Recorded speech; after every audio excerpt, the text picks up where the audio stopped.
All right, welcome to Equal Time Soccer. I'm Matt Pravratsky here, subbing in for Mark Pravratsky, my brother, who typically leads our summer league coverage.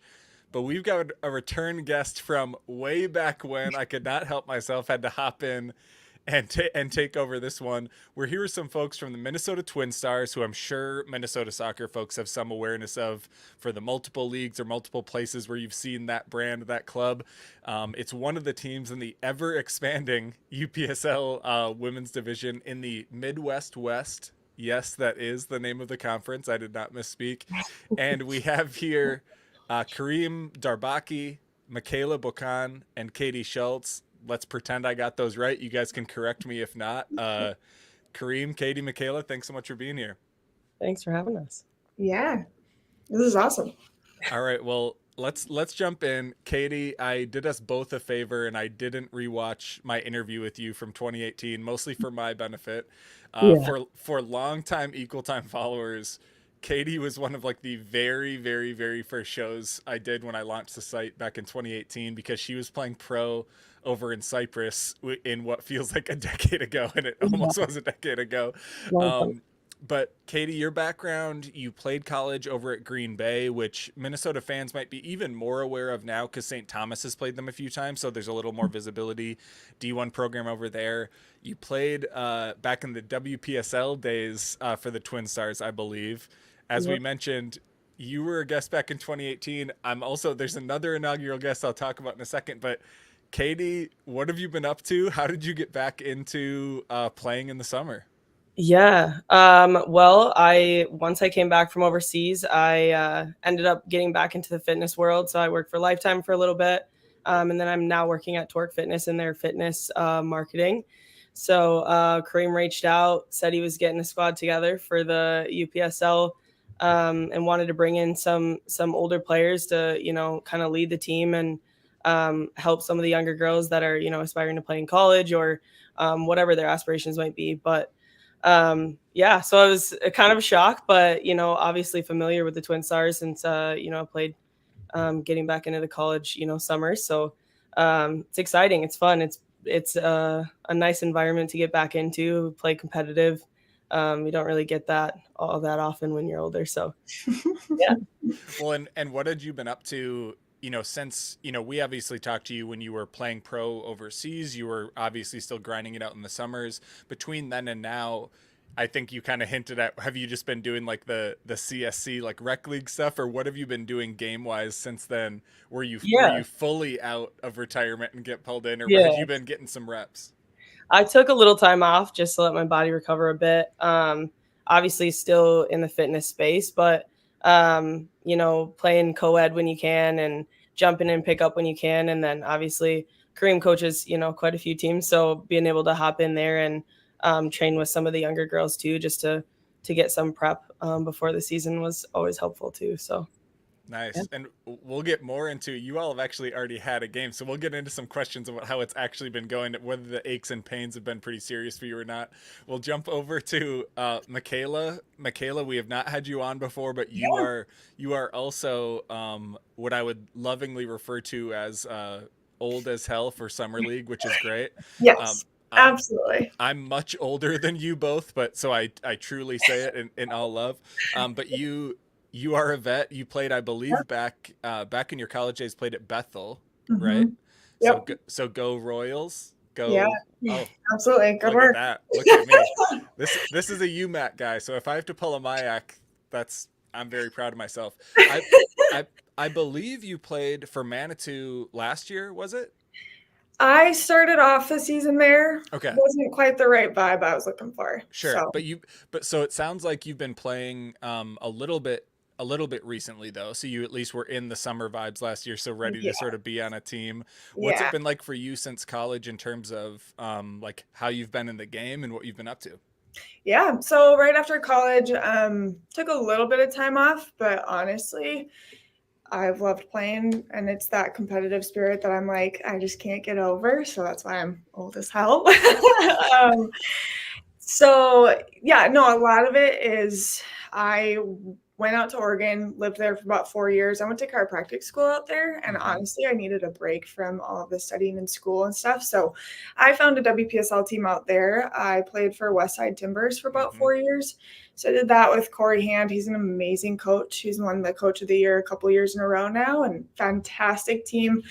And it kind of gives me the same vibes as the team that Karim has been building for us, where there's a group of older girls that have graduated from college or are finishing school, still want to play and have that wisdom from playing, but then bringing in the younger teams to train with us and blend in and build the roster from there. So I like this vibe a lot.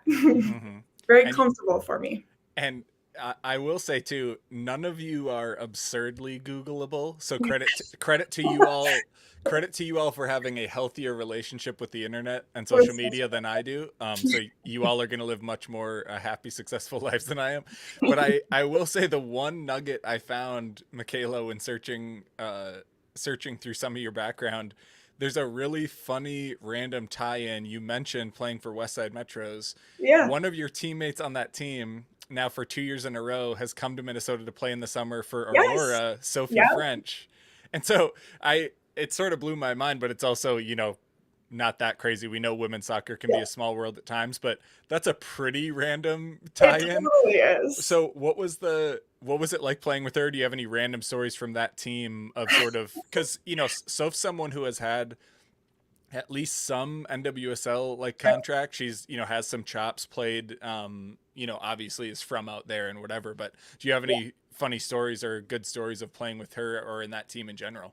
Yeah, no, I mean, she has a twin sister, Lily, so it's been fun getting to know both of them over the years. But then when she came last summer, it was so fun. She was like, I don't have any family in town. Will you come and be my family at these games? So it was really cute. But no, Sophia just has so much like fire. I don't know if you've interviewed her or talked to her much, but she's just got so much passion and fire. And getting the Portland Thorns coaches out to recruit at our practices and stuff was awesome. So a couple of people got in for some of the training sessions with them. Sophie was one of them, and she got some playing time in the games too. So no, she's just a hoot and a half to be training with. So I'm a little jealous of all the Aurora players because they get to keep her, but she's awesome. Well, this is dangerous, Mikala. Now that we know this, I'm fully going to rope you in at an Aurora game, and you're going to be a correspondent down on the sideline for us for sure. Now that we know you have an in. I'm down. Let's do it. We're going to get those ins.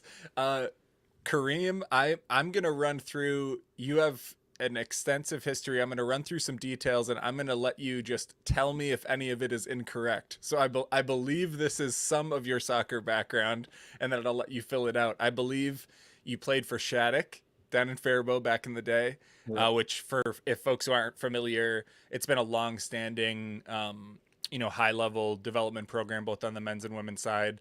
I believe Teal Bunbury played back there for folks who have like random my age recollections of men's soccer players. Played at NIU, so in college. I believe you've coached at Prairie Seeds Academy, where you also, there might be another relative there of some kind. I've seen. There we go. Yeah, he started the program. That's right. Yeah.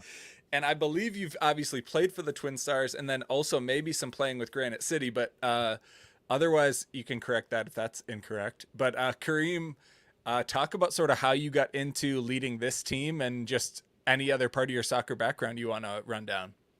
Yeah, I guess the reason for this team and my connection is when we had the WPSL team. So I was the assistant coach. I worked with Turk there. So that's when obviously I met Katie and got the chance to work with her and see obviously her abilities on the field and off the field, how she, led as a captain and whatnot. So yeah, when we talked about starting up the team this year, that was like, the first name on the sheet, right? Who do we contact? So yeah, that was a no-brainer.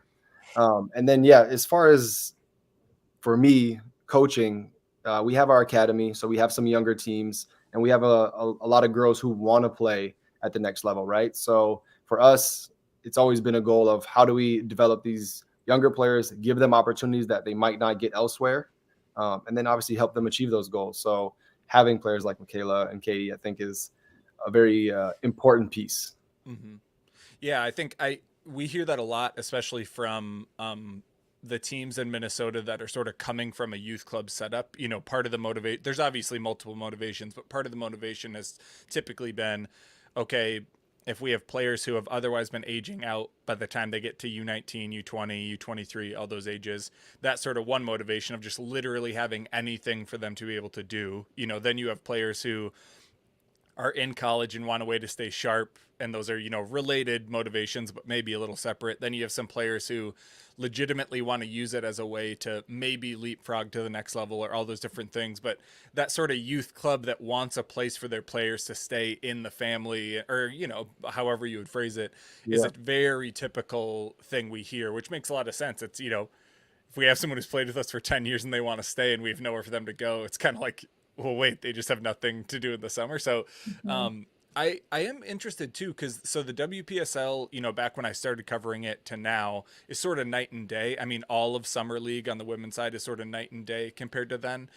We were joking before we started, I think there's like almost 20 summer league teams in Minnesota that Mark and I cover, which is just, I think when I started covering it in 2017, 2018, maybe a handful. I mean, maybe less than that. Honestly, I remember when like the Fire was new and like Salvo having a team was new and MTA having a team was new. Like those are not those are in our coverage era that those have started.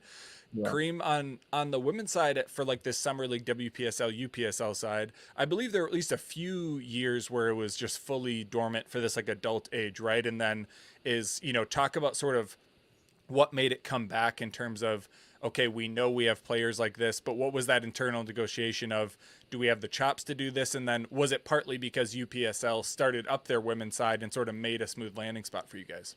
Yeah, I would say, you know, I have close ties with the UPSL when it comes to the men's side. So I've coached and ran the Granite City team for quite a few years.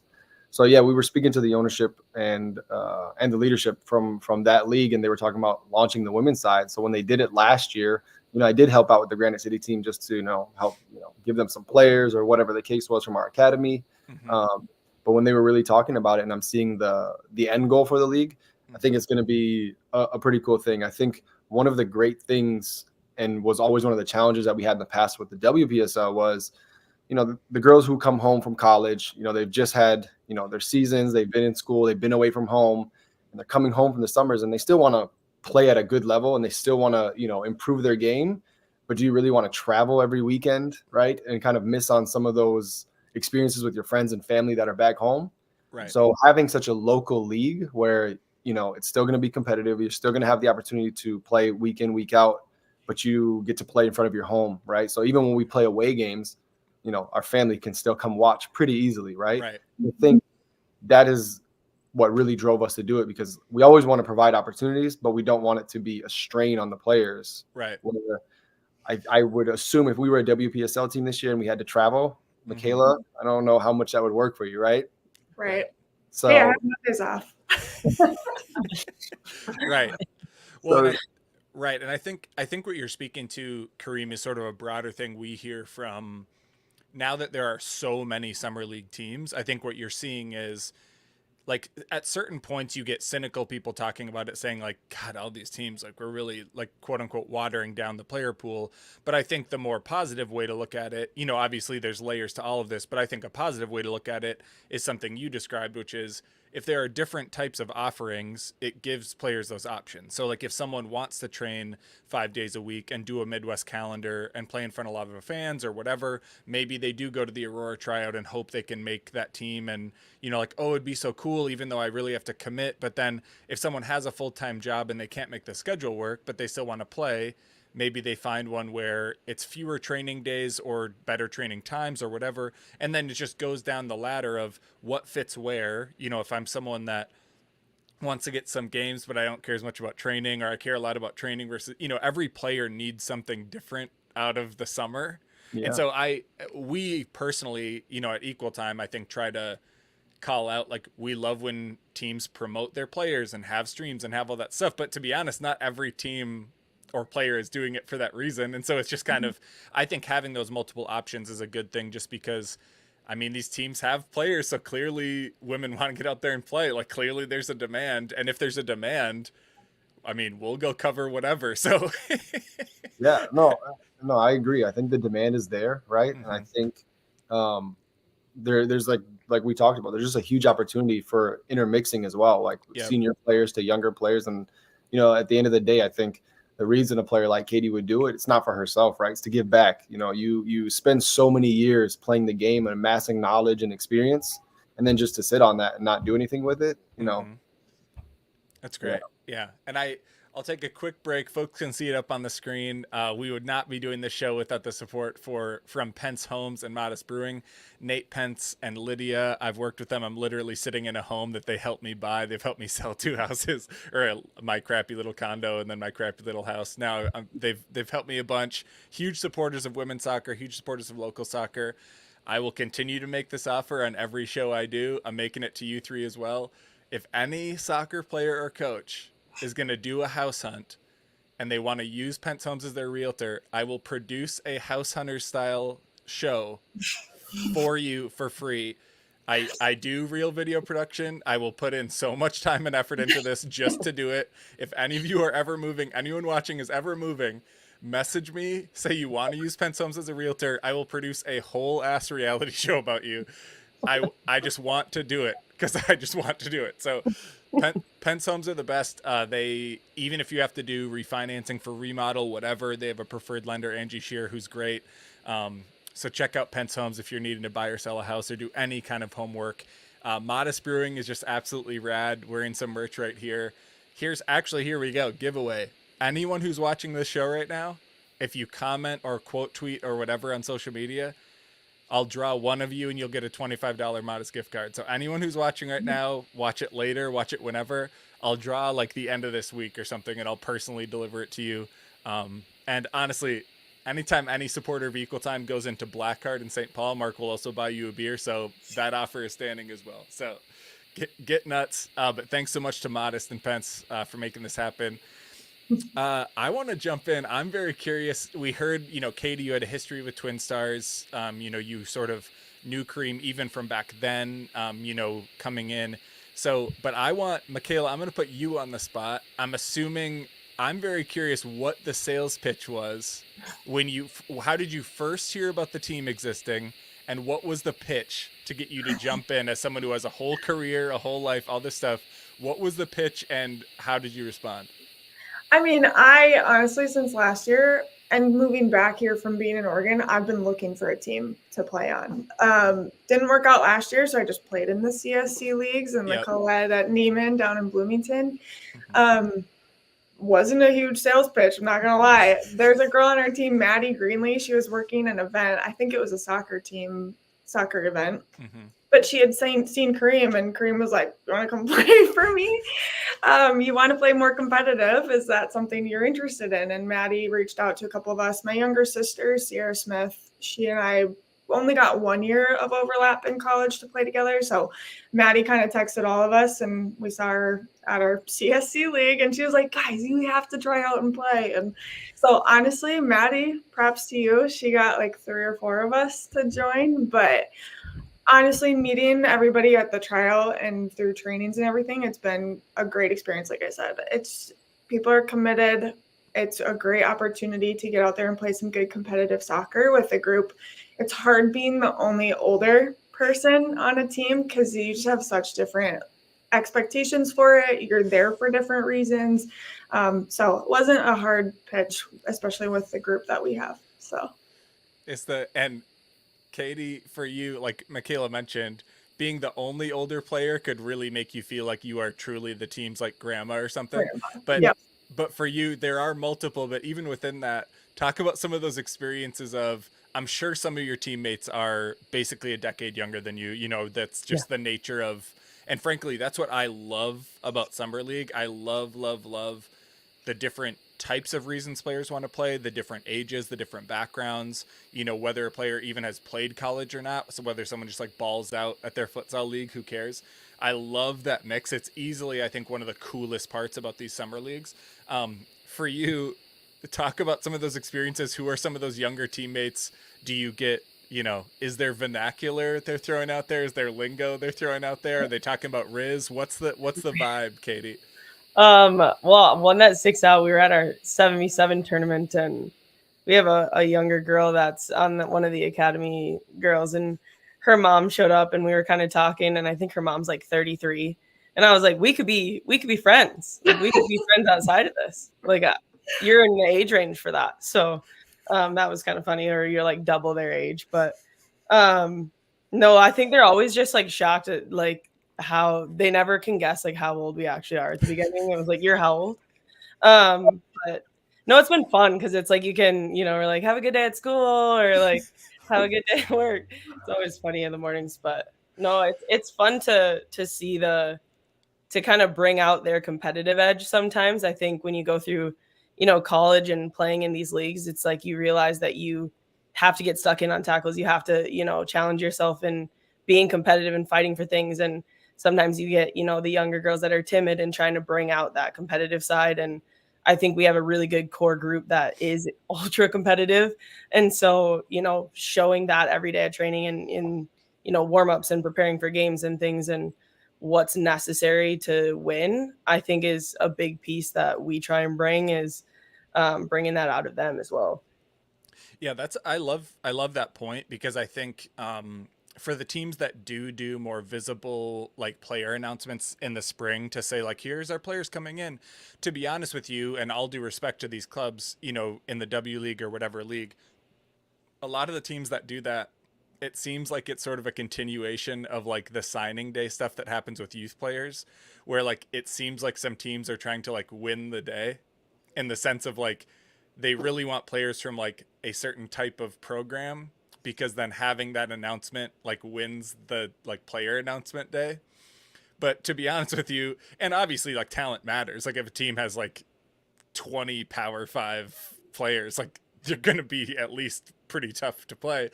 But I think what you mentioned, I've also seen really come through in these summer leagues, which is the team getting anything out of training that makes the part sort of greater than its sum? Is there any chemistry that can be engineered by even having like clusters of teammates? The extreme of this in the summer is a team like Mankato, where they this year I think have 18 players from Mankato State, all on the Mankato Summer League team. And so if they don't have chemistry, I don't know who will have chemistry, so because there's no cap on D2 players. And so it's actually a savvy move to be like, yeah, man, the Mavericks are good.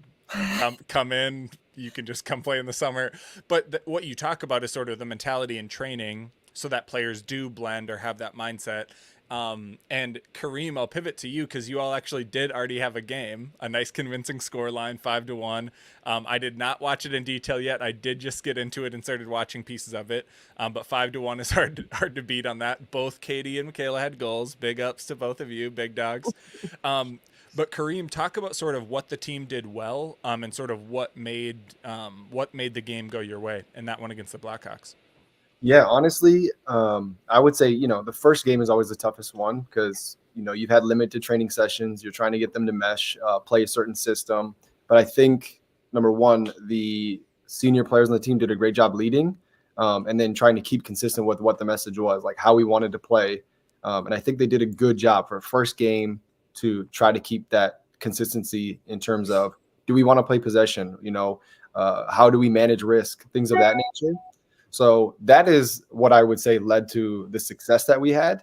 And then obviously, yeah, there were some great, individual moments as well, where they got to showcase some creativity and the individual brilliance, which was great to see. Mm-hmm. There was a few players who, even played out of position, right, because of the first game of the season. And I think they stepped up to the plate and they did a great job. So honestly, I credit obviously the older players who, had the ability to lead in a scenario like that. And talk just a little bit more, Karim, about, you mentioned sort of being consistent with the mindset of how do we want to play, what types of things we want to focus on. For those who didn't watch that opening game, or folks who are curious about coming out and watching the Twin Stars, or even like a random player who's like, oh, should I come play for them later? How would you describe some of those top priorities of, we want to do X, Y, Z, or we want to prioritize A, B, and C? What are some of those sort of core playing principles that you want folks to make sure is the foundation of the play? Yeah. So this is going to be obviously across the club, right? So academy teams, men's teams, women's teams, doesn't matter. we're going to be possession first. We want to have the ball as much as possible. We want to, have an entertaining attacking style. We're not a team who's going to sit in and just defend and play for a 0-0 draw. It's not our style. It's not the players that I recruit, not the players that I don't think they'd probably enjoy playing with us if they played that way. So for us, the main principles are, ball possession, obviously looking for the attacking spaces. And I would say the other thing is we want to attack and we want to have the ball in the offensive third as much as possible. So we're constantly searching and looking for that. And I think for the most part in our first game, we did a great job at that. Mm-hmm. I will only half jokingly say, like, the most common thing for all coaches to say is like, we want to possess, we want to play the right way, we want to attack. And I would love to tease you for saying it, except you guys won 5-1. So I think you might be playing a fun attacking style. So it's hard for me to give you a razz on that, because I think you might be telling the truth. I think it might be real, guys. I think the Stars might be out there running and gunning, which is great. I also think, particularly in the summer versus college, I constantly talk to people where they try and compare the two, where they watch someone in college and they're like, how will they be in summer? Or someone does great in summer and they're like, oh, they're going to do great in college. And I do try to remind people, one of the benefits of summer, like from a player perspective or even like a viewer perspective, is the game is a little more wide open. And part of that is not everyone has a lot of training to sort of box in a defensive shape, but also it's more wide open because, like, teams do kind of want to play that way because players want to play that way. They want to get out and run.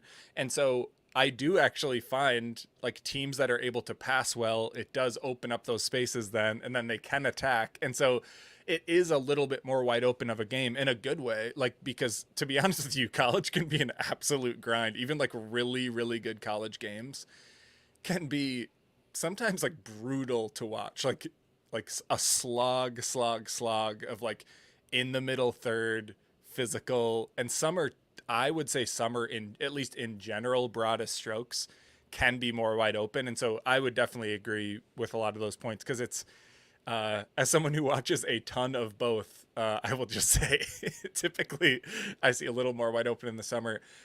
Katie and Mikala, you both are such pros. You've been around a long time. You played with a lot of people. So I'm not gonna have Karim talk about the rest of the team. I'm gonna have you two talk about this. So either one of you can Get off.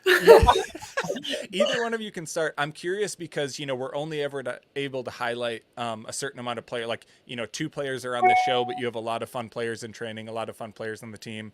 I'm curious from you, each of you maybe name, 1 or 2 players that you've seen really stand out in training, whether because of their technical ability, because of their high work rate, their mentality, whatever. Who are a few teammates you want to shout out just for what they brought to the team, or even like someone who stood out in the game, or any of that? And Katie, let's start with you. Yeah, I've got kind of 3 unique ones. I think I had coached Jen Boberick and Sam Donahue at Augsburg for a couple years. So when Karim said he was starting the team, they fit in this flow of game very nicely. Jen's very crafty on the ball. Sam does really good at holding the ball in the middle. So that was one of the first couple people that I reached out to. So they're kind of, fun to have on the team, but in a different way, from coaching to then playing with them. So that's kind of a unique thing for me. And then Emily Sullivan played at Wyzetta. She played a couple of years, I think 2 years after me. So having that connection, growing up with the same coach and same philosophies there. So that one's kind of been unique. And she helped us a lot this last Sunday, making runs up top. So overall, it was a really fun first game. I think being able to meet people that have that same lifestyle, I think, is always a fun thing, because you're reaching for that in other areas, but you don't really find it until you came here. So for sure. Yeah, I guess a couple of the ones standouts in the younger kids that come to mind of like, okay, they are going to be great. I mean, we're all going to be great. They're all awesome players. I'm not trying to call out anybody. We don't have to be so Minnesotan. This show, Mikala, this show is all hype all the time. And Awesome. so we, just because we're only hyping certain players now does not mean the other players will not get hyped later. Don't worry. One that comes to mind, and Katie and I were chatting about this on Sunday at the game. Lyric, I do not know, Karim, if you know her last name. She kind of stepped in and center back when Katie came off, and we were just chatting. We're like, she's awesome. She's solid. She holds the back line really well, knows when to step in, knows when to hold back, possesses it well. She stood out to me for sure. And then Mariah Gregory, she's one of the ones that's a little older with us, but she played in college, D1. She's awesome.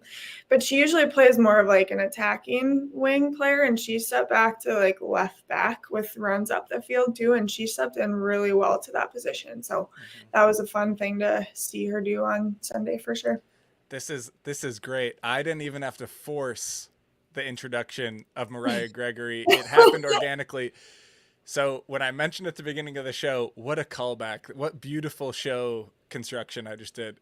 So Mariah Gregory played in college. I believe she started at Drake, then went to Winona State. Yep. In her playing days, or in her college days, she was Mariah Northrup. And I had the most insane brain exploding moment when all of your teams, Mark is tracking sort of which social accounts teams use and which ones they don't, and where to find people. And so I went to your Insta and I saw the picture from like the indoor tournament or the 7-on-7 tournament, and like Mimi Iden is in, like random players I noticed. I'm like, okay, of course Mimi's in there because she's just always trying to get a game. And now Mimi's over in Iceland, for those who don't know, another pro stint. But there was a player in the front, and I was like, oh, I recognize that person. That's not Katie. Katie's over there. Okay, yeah, I recognize Katie. And I was like, why do I recognize this player? And my brain was just I was like, I for sure know who this player is. And eventually I went through your player announcements, found someone named Mariah, and I was like, well, yeah, I recognize her, and the name sticks out. But I'm like, that doesn't feel whatever. And so I go back to all of our 2018 shows. She was also one of our 2018 shows, like an inaugural show, because she took part in, it was like the first time the WPSL did this. They did like a pro combine thing where players could go down to, I think, Oklahoma City. I'm sure Sean Jones, the owner of the Oklahoma City team, who's the commissioner, did it down there.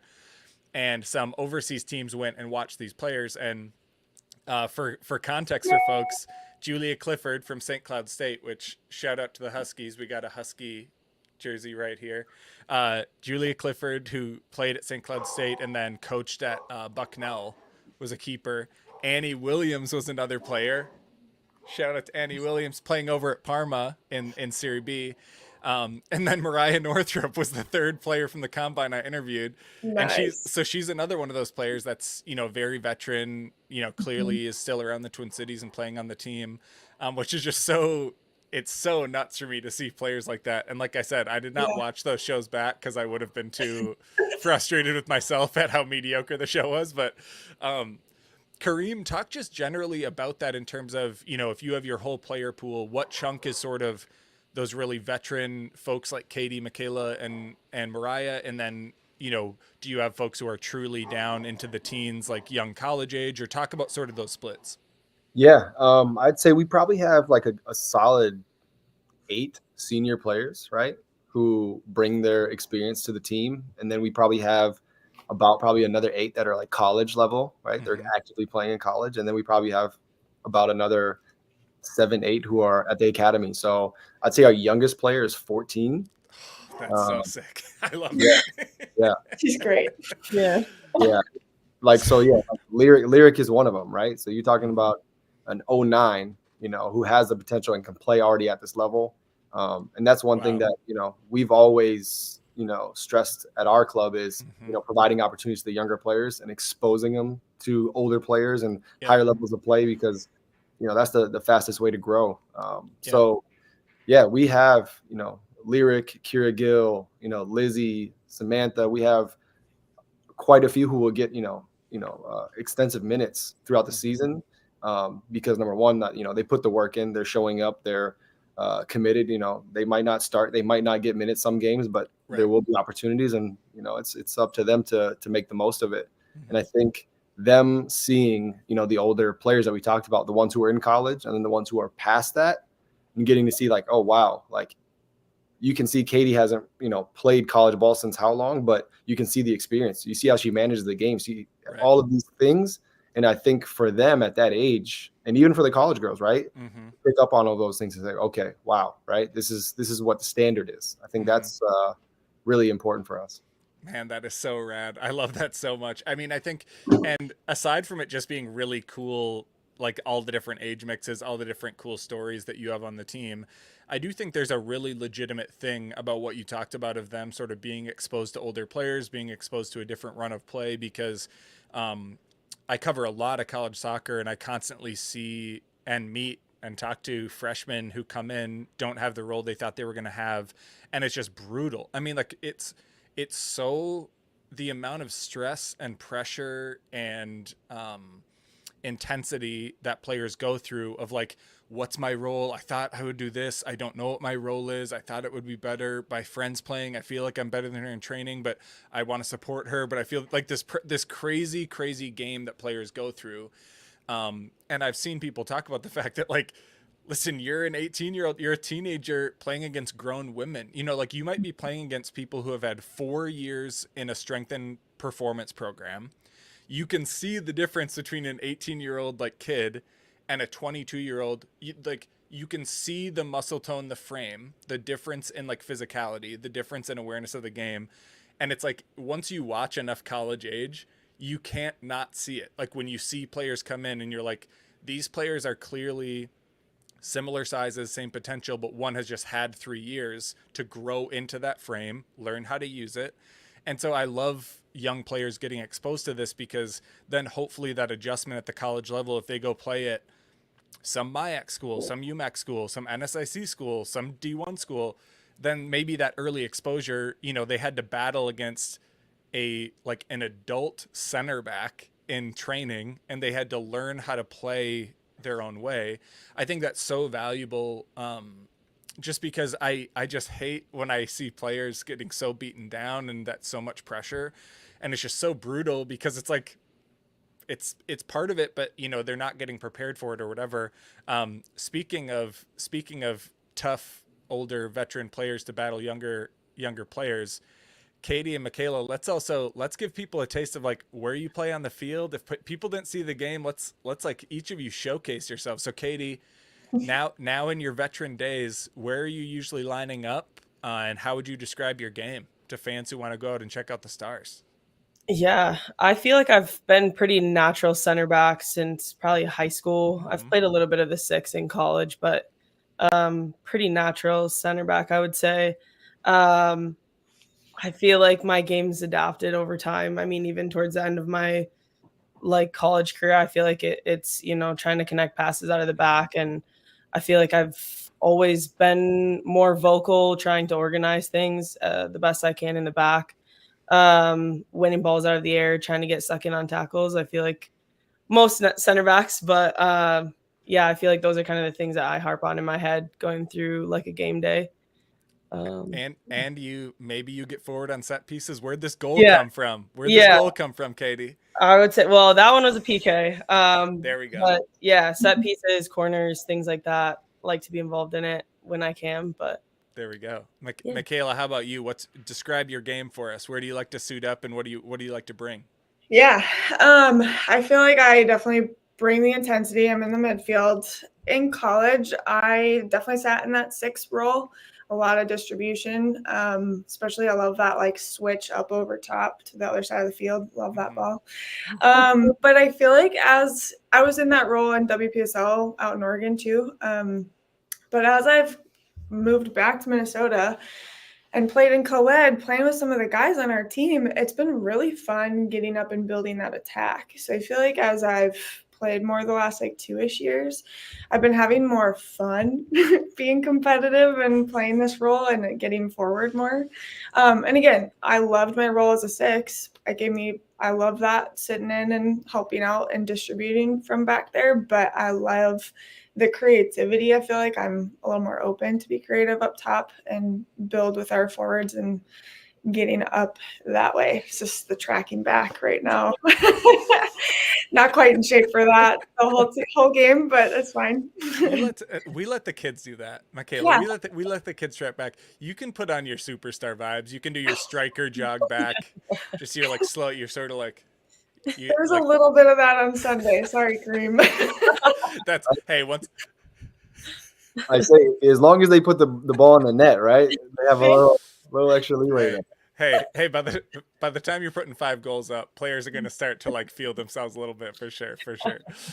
Well, this has been great, Karim. I think I know the answer to these questions, but just in case fans are tuned in and curious, where are you playing your home games, and where should folks try and follow you online if they can't make it out in person? Yeah, home games are at the Maple Grove Senior High Stadium, so we try to keep everything relatively close to the cities. And then social media, we're on both Instagram and we have a YouTube channel as well where you can check out the live streams. So yeah, really. And I will just continue to say I've had to do every single element of stuff that teams have had to do for themselves. I've had to do the stream stuff. I've had to do the live update stuff. I've had to do all that stuff. Anything a team invests into that game day, setting up a stream, doing any of that stuff is ridiculously appreciated by us. It makes us actually able to cover you all. It makes us easier for fans to find you. All the social media stuff, anything you share is so valuable. So really appreciate you guys having that. The Insta has been fun to follow, had all the goal scorers on there.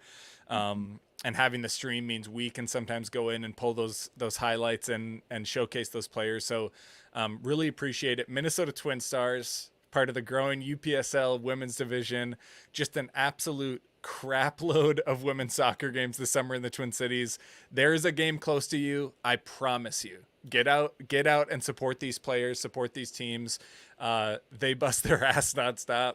They deserve a few crazy fans in the stands to scream at them. Katie Schulz, Mikala Bocan, Karim, correct me on the pronunciation so I rock Darbaki, it. Yep. Darbaki, there we go. Listen, a Pravratsky always has empathy for those last names. Karim Darbaki, Mikala Bocan, and Katie Schulz, thanks so much for joining us. Thank you. Thank you.